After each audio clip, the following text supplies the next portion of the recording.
Yes, so today we're pleased to have Professor Noni MacDonald, who is professor in the Department of Pediatrics and former dean of the Faculty of Medicine in Dalhousie University.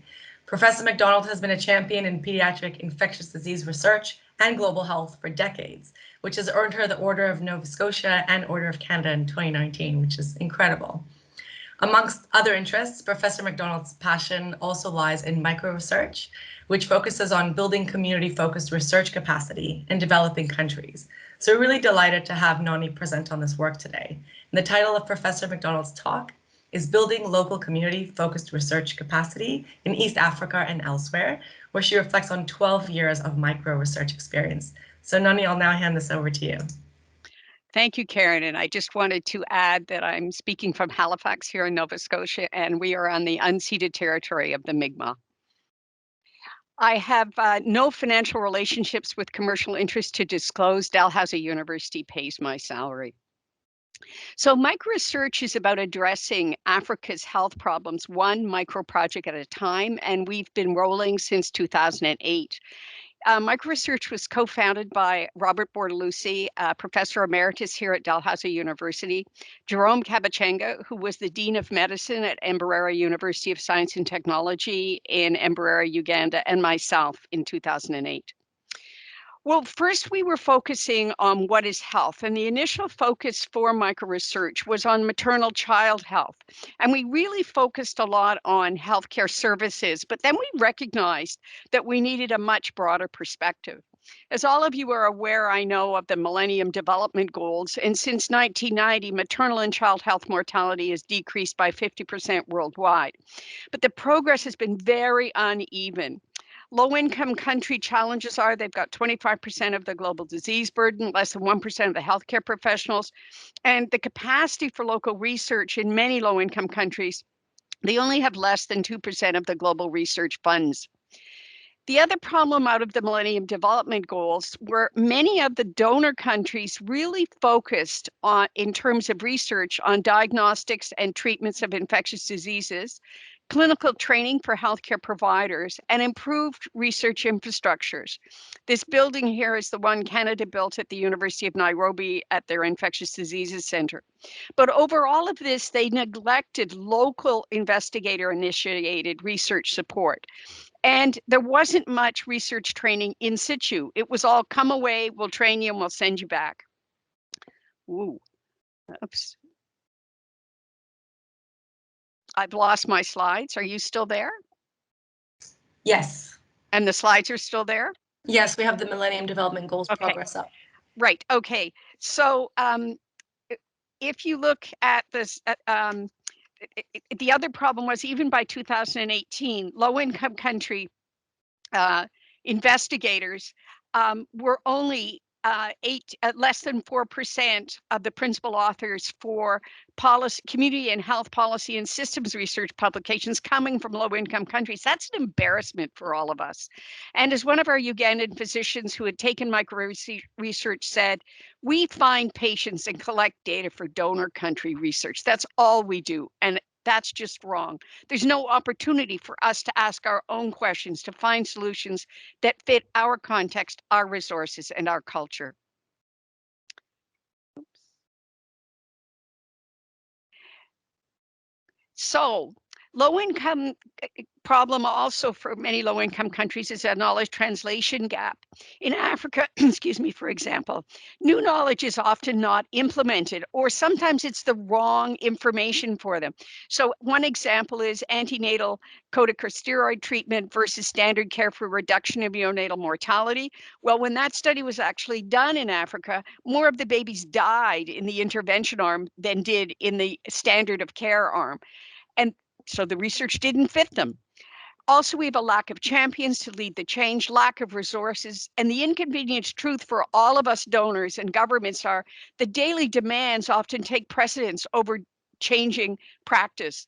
So much TB, HIV, pneumonia, famine, floods, meningitis, Ebola, and now, of course, COVID has made it even worse.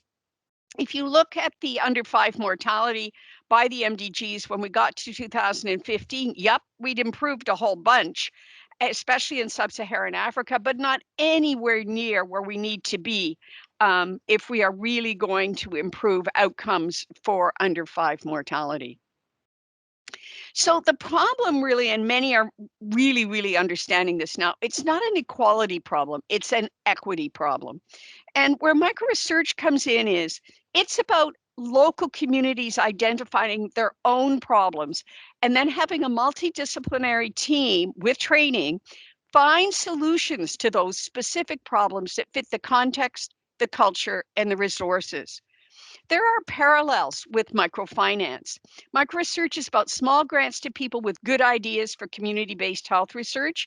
It's about the local setting. It's about growing the local research capacity with coaching from both local and distance, and growing local teachers to teach community-focused research. And the outcome, it's not about money being repaid back. The payment back is in changes in practices and policies, publications and reports, but more importantly, growing the culture of inquiry that leads to improved health outcomes. So what is microresearch program? Well, we only go where we are invited to go. The local site has to invite us. We have to chat back and forth and make sure they're very sincere about this, and they want to put their shoulder to the wheel and push uphill. They decide who's going to be invited to the microresearch workshops. We'll take up to 30 people in a workshop, multidisciplinary. It cannot only be doctors and nurses. It has to have more there than that. The teams, they're divided into multidisciplinary teams. The teams choose their own research question. We have no say, and we don't want to say in what those research questions are. Then over the course of the 10 days of the workshop, they pay to come to this workshop. We don't pay them to do this. The local site determines what the cost is going to be, and most of those money they collect goes into paying for tea and samosas for them on their breaks. Over the 10 days, they develop the research outline, the background, the refined research question, the method they're going to choose and what those methods are going to look like, a budget, a knowledge translation plan, and their next steps. They then present their whole overview in 10 minutes, polished, for 3 local judges who then offer critiques up on how to improve it.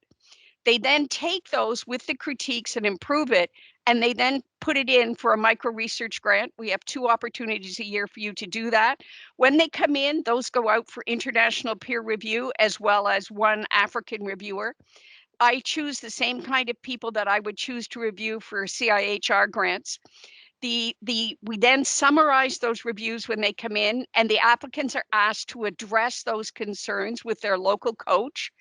And when they have addressed those concerns and get the science up over the international high bar, they then are approved for $1,500 of funding, about £900.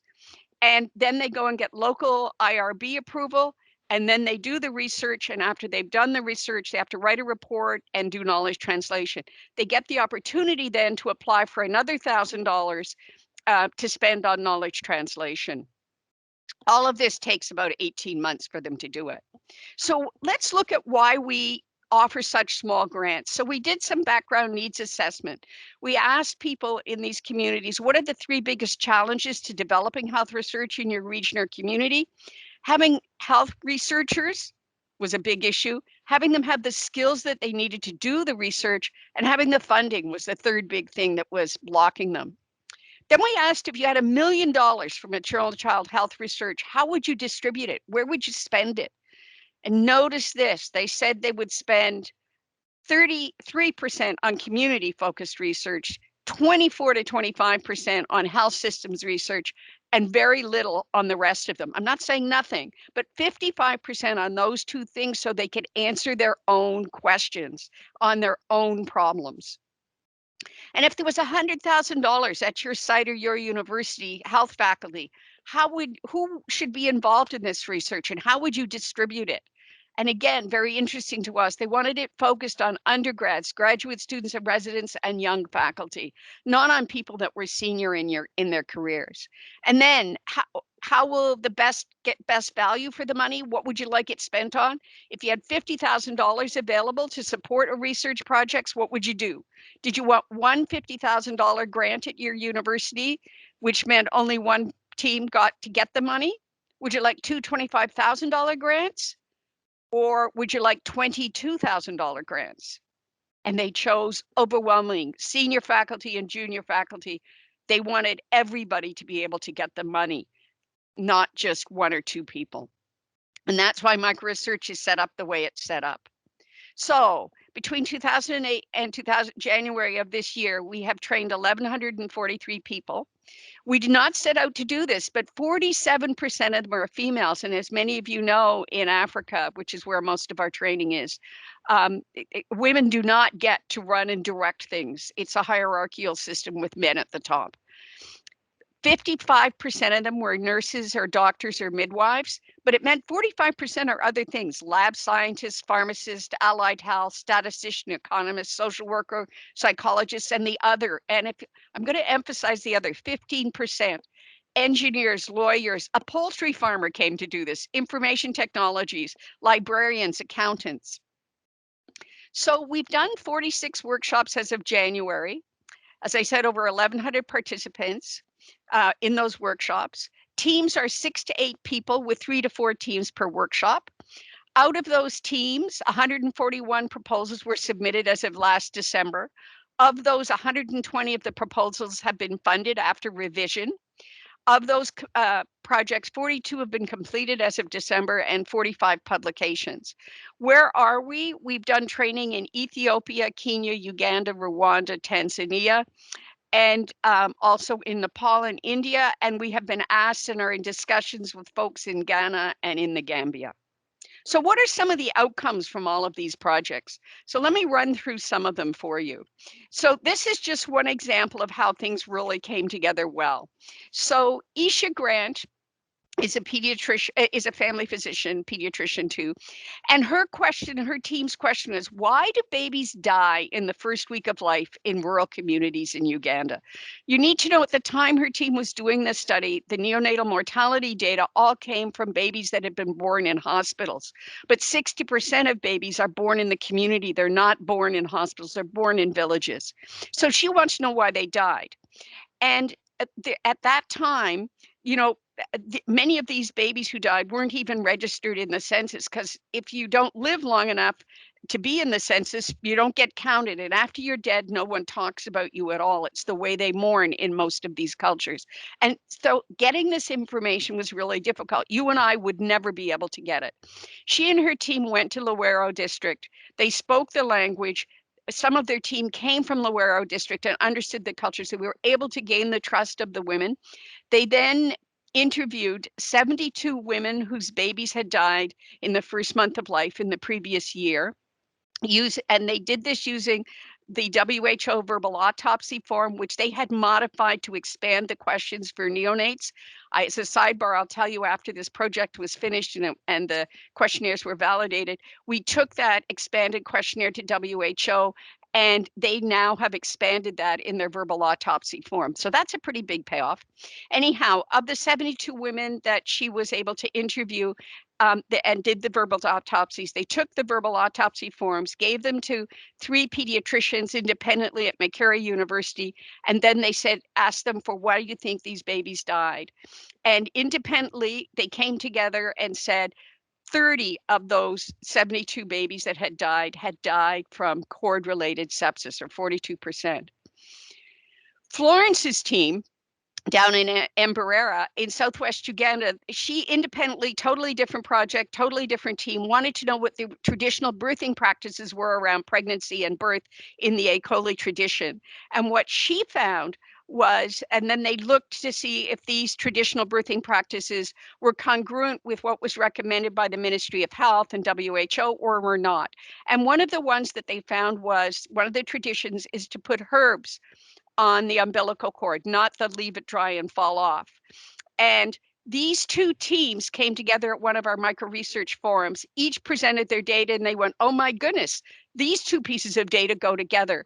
They then went to the Ministry of Health to present their data. The Ministry of Health said, these are our own people. These are not come from a waste telling us what to do.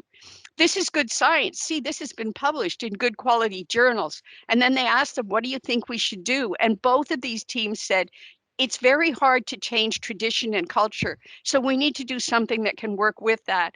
And that's where they said, well, what about the chlorhexidine gel on the umbilical cord? Then Isha's team went back to check with the traditional birthing attendants, mothers, grannies, fathers, aunties, to see if they would use it in a knowledge translation project. And over 80% said yes, they could do that. That would work. And out of this came, at the same time, um, the Ministry of Health and the Ministry of Finance were working with the Aga Khan Foundation to set up the Kampala Pharmaceuticals Industries Company, which is a not-for-profit pharmaceutical company to make essential medicines. They now make Umbagel, and Umbagel is now exported beyond Uganda to Kenya and Tanzania. And Umbagel now is in mama kits, and it's applied to the umbilical stump of the babies. And independently of Microresearch, totally unrelated, this year there was a report about rural neonatal deaths declining in Uganda, the cord sepsis rate going down to only 7%. I told you it was 42% in the other study. And this was done in northern Uganda, again, for rural births. Second outcome, this is Hamsam's team. He wanted to know, big problem at the referral center where he and his team worked. Many mothers came in extremis from the rural villages with obstructed labor, and they often died. High mortality rate for the baby and the mother. And none of them were calling in to say a mother was coming. It just wasn't part of how business was done.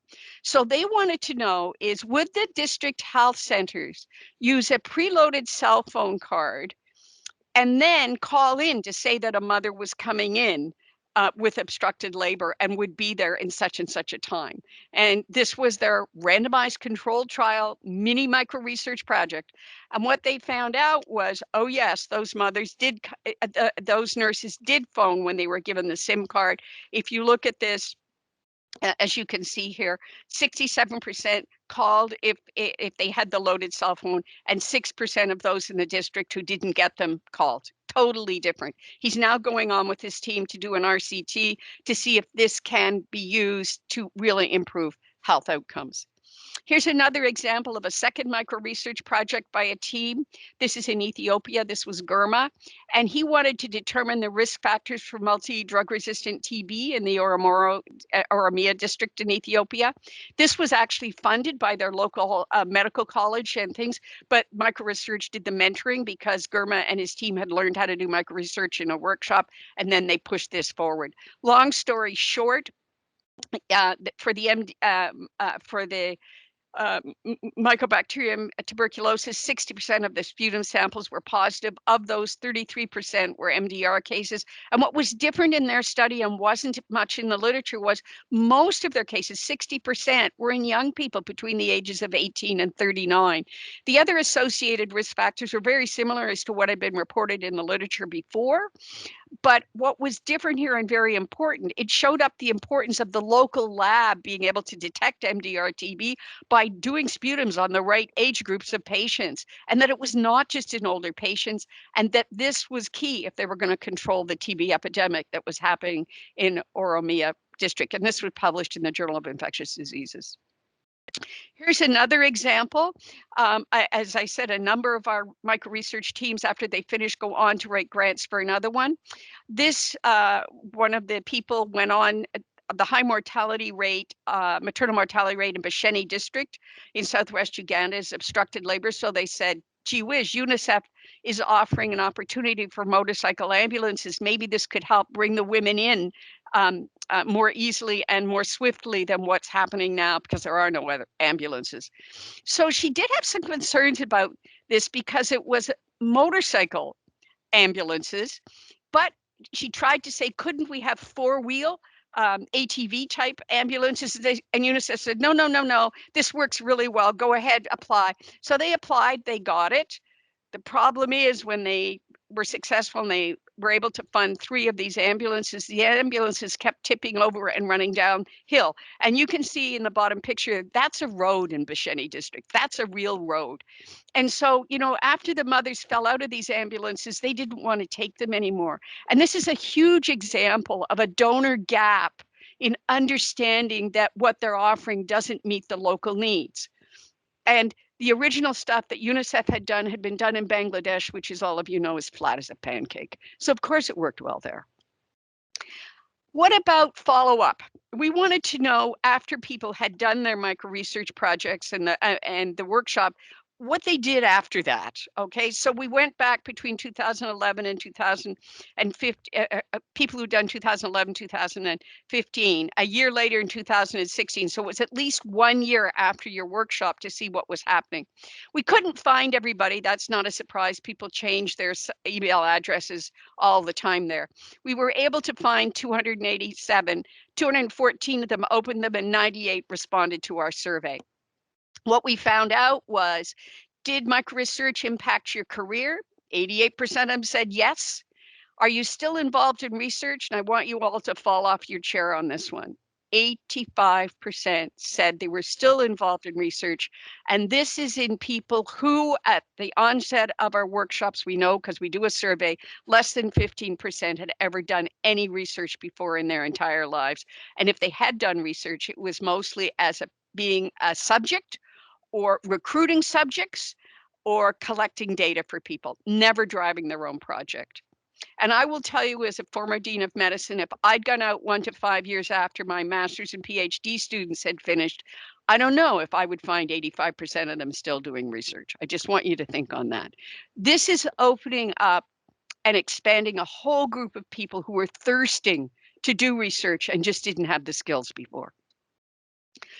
Other outcome, we've changed postgraduate resident research training. This is from Kabarak University in Kenya. They had a family medicine 4-year training program. It requires a thesis like the British system. And there was real concern that the faculty and the teachers had little research experience. The thesis topics were not practical, and there was no knowledge translation, and it was really almost a waste of time. So they built the micro-research Kabarak model for their residents, and this is what the outcome was. Here are some examples of their research projects now. What are the doctor's knowledge and attitude with regard to adult patients' end-of-life care? What are health care-seeking behaviors of female sex workers in Bomet County, a rural region in South Rift Valley part of Kenya? You need to know that prostitutes, it's illegal and they would go to jail. So they wanted to know how they were actually getting their health care, because many of these women had been assaulted and other things. So all of the questions that are coming out of the theses are very practically relevant. All of the graduates so far of this program are practicing in Africa, and all of them are continuing to do research. And the program is now managed and taught predominantly by the Kabarak faculty using micro-research materials and program, and we're only there occasionally as guest faculty. Well, what about the cost of all of this? We're very fiscally responsible. We know that many low-income research capacity building programs are actually folding up because they're seen as very expensive and very few are trained. They're almost all have been trained in the past in away settings. Often they don't return to their country and they don't continue in research if they do return, because the research they learned how to do, they can't do in their own country. So what about micro-research? Well, between 2008 and 2016, we'd done 27 workshops. We had 700 trainees at that point, 60 approved projects, 21 completed, and we'd done all of that for less than $500,000 Canadian dollars, or 300,000 pounds total. Why? Because most of this is done by volunteers and local support. And as one micro-research participant said in 2017, we can do important research with no or only a very little amount of money. A lack of money shouldn't stop us. We're also trying to make micro-research sites self-funding in terms of getting their own money for projects, for small projects. We've been developing the link between the local Rotary clubs, for example, in Mbarara, with linking them to Rotary clubs here in Nova Scotia and Rotary International to pay for those very small projects. The Rotary clubs in Mbarara put up $300, and the Rotary club in here in Nova Scotia, they put up $1,200 for each micro-research project. One of the other things that was an outcome of all of this is we recognized that there was really a gap in research writing skills and opportunities to learn how to write. So in the micro-research workshop, we give one short lecture on how to do that and teach them a format, but there was no place where they could grow and practice. So we then, because we were asked, we've developed a micro-research writing workshops. To attend, you have to bring your data with you. It could be from a micro-research project, but it can be from another project, but we won't let you come to the workshop unless you've got data that's ready to be written up. They then, during the workshop, develop the paper overview background, the spine or of the paper, and they do it in a 2 to 3 day workshop. We've trained 54 people in 4 workshops. 6 of them have had papers submitted so far, and 3 of them have been published. And we see this as a big gap that needs much more expansion. Next one, again, came as a total surprise to us, and we hadn't anticipated this at all. We were presenting on micro-research some of this data I just presented to you in 2015 here in Nova Scotia. After we had presented it, the first thing the VP of Research asked us, well, why are we not doing this in Nova Scotia? And then the second one, we were asked by the VP of Medicine for the health districts, and he said, what would it cost to do this here in Nova Scotia? How many projects do you ever see where programs come from the south to the north? So we now have Microresearch Nova Scotia.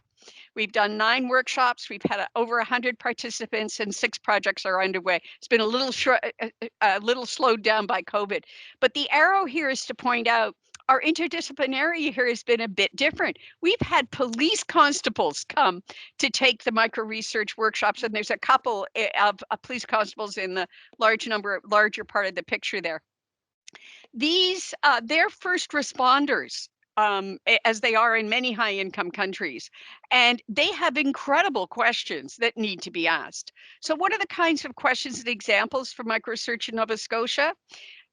What do adolescents identify as their barriers to accessing mental health and addiction services? Not to what everybody else say, but what do the kids themselves say are the problems? And then voices of resilience. What do young women in Halifax identify to help them resist recruitment into the sex trade? That question came from one of the constables who took micro-research, and he said in the beat where he did his work, he watched girls being recruited into the sex trade, and he could do nothing to prevent this because they hadn't broken the law until those girls had disappeared. So, another outcome. Well, we've had 4 Mi'kmaq Indigenous people participate in 3 different micro-research workshops.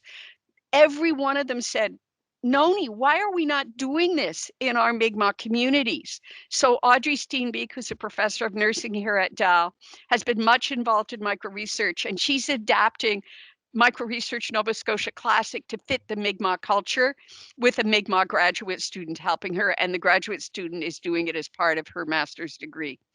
We've also moving beyond Nova Scotia to northern Saskatchewan for Indigenous communities. We've had inquiries from them if we could do it with them. Same for Nunavut, British Columbia, the Powell River family physicians and the Indigenous community around them have asked if we could do it there. We've had police in several cities ask if we could come and do it for them. We've had correctional services from Newfoundland and Labrador ask if we could do it for them. And in the United States, we just saw a publication from Glenn that took the micro-research background stuff and are using it for promoting scholarly activity that addresses health disparities in rural health professional education programs. And we think that came out from one of the people that we worked with in Kenya at Kabarak University, who is an American family physician. What about micro-research in COVID? Like everything else, COVID has hit us. We've had 5 micro-research Africa COVID-19 projects. We did rapid review for them and funding, and 2 of them are completed. One of them is on the impact of COVID on adolescents in Western Uganda. The outcomes were much migration back to the villages when the schools all closed. This led to a marked increase in risky sexual behavior with violence at home, underage sex, sex for money, and rape. And then the second one was looking at how COVID lockdown has really impacted on malaria interventions, prevention strategies, and care seeking. And it's led to a much increased use of home remedies and a big delay in getting care because they don't have money to come into the center, to the referral hospitals, and their travel options are much decreased because in the first lockdown in Uganda, there were no boda-bodas and there was no public transport at all. We've had to pivot to virtual because obviously we can't travel. This has meant that we've had to develop a Microresearch Train the Trainer program to do this virtually. And it's also made us develop a background manual, which we probably should have put together a number of years ago and just hadn't done it. We now have it. We've done 2 full Microresearch workshops virtually. We've done 2 Microresearch writing workshops. And what it has taught us is it's increased our opportunity and our reach. So the virtual Microresearch workshop that was done at Mbarara University in 2021, 4 of their 5 teams were away teams. They came from Gulu, they came from Kabale, and actually we had a team come from Kampala. In Africa, it has meant that we actually might be able to look at Ghana and the Gambia. And the Microresearch workshop that we were to hold in Tamil Nadu in India at a rehab center, we're going to do virtually in the fall. In Nova Scotia, it has meant we're actually going to be able to reach out to some of these other people who had asked us. That's why we're going to be able to do it in Powell River in British Columbia and also probably in northern Saskatchewan and Nunavut. And we've also been asked if we could do this in Central America, in Guatemala. We do not have Spanish materials, but if people are going to develop them, we're pleased to train people on how to do this. So one of the next questions and issues that came up is, especially with this sustainable development goals, could micro-research strategy be applied to more than health problems in sub-Saharan Africa? What about housing? What about clean water? What about sanitation? What about roads? What about jobs? What about environmental issues? One of our major partners, Academics Without Borders, really wanted to do this and they wanted to move it beyond health. So they have adapted micro-research principles to engineering to strengthen engineering faculties in sub-Saharan African countries. And this is the SEER project. The very first engineering faculty that's being worked on is at MUST in Mbarara because it's our oldest micro-research site. And they have just finished their first virtual workshop spread out over, I think, about 6 weeks with the teams coming together twice weekly. They have faculty from Canada, from the US, and from Australia teaching the engineering SEER program. And here's a couple of examples of the 13 projects that have come out of that. One is developing a low-cost livestock monitoring and tracing and health early diagnostic system. And the other one, and I just flagged this one because it's so relevant now with COVID, increasing access to oxygen in Uganda rural hospitals using multi-patients on one oxygen concentrator. How could you do this and how effectively could you do it? But you can also see they're looking at converting plastic waste into usable fuels. Huge range of issues coming up. But as the SEER person who's running this program said to me, Noni, he said, we'll only come back and tell you that we're really successful when we have the track record that Microresearch Health has, but he thinks they're going to be successful. So in summary, micro-research is really about social accountability and equity in action. It's about communities being supported, whether in Africa or beyond, in recognizing their own problems, and then with help finding solutions that fit the context, the culture, and the resources. It's not about throwing money at a problem from away. It's about helping the people themselves find the solutions that fit. So here are some quotes from different micro-research workshops. You don't have to be Superman to do research that's important to our communities. Micro-research was eye-opening, and I'm positive that it will change my life. Micro-research ignited the dead researcher within me. I am sure amongst all of us, this is the first time I could think about problems outside my discipline. It feels so great. I have learned how to always improve on what I do. I mean, not to always stop at identifying different problems, but to go ahead and do something to make the situation better. And here's a quote that we use over and over. This came from a 2011 workshop participant. And he said, micro-research teaches us how to fish, shows us where to fish, then puts fish in the lake so we can be sure to catch some. And we can make a difference in the health of our communities through micro-research. Now, as you can well imagine, there is a huge, huge cohort of people who help to make this happen. We would not be able to do any of this without the participants and the site leaders at all of our sites. They are the heart and core of micro-research. Our primary partners abroad are Academics Without Borders, Dalhousie University, Dalhousie Medical Research Foundation, the IWK Health Center at Nova Scotia Health, and Rotary International. We have a number of other sponsors and supporters, as you can see in this quite long list. So if you're interested in micro-research and how you might be able to help, you can go to our website, www.microresearch.ca. It's important to say .ca because if you do .com, up will come Microsoft stuff, okay? Or you can email me at noni.mcdonald@dal.ca. We are always looking for more reviewers, international coaches, and teachers. And you may know places that would be interested. It doesn't mean we'll promise that it'll happen there, but you might be able to take the model that we have and make it happen there. This just needs creativity. Thank you for listening.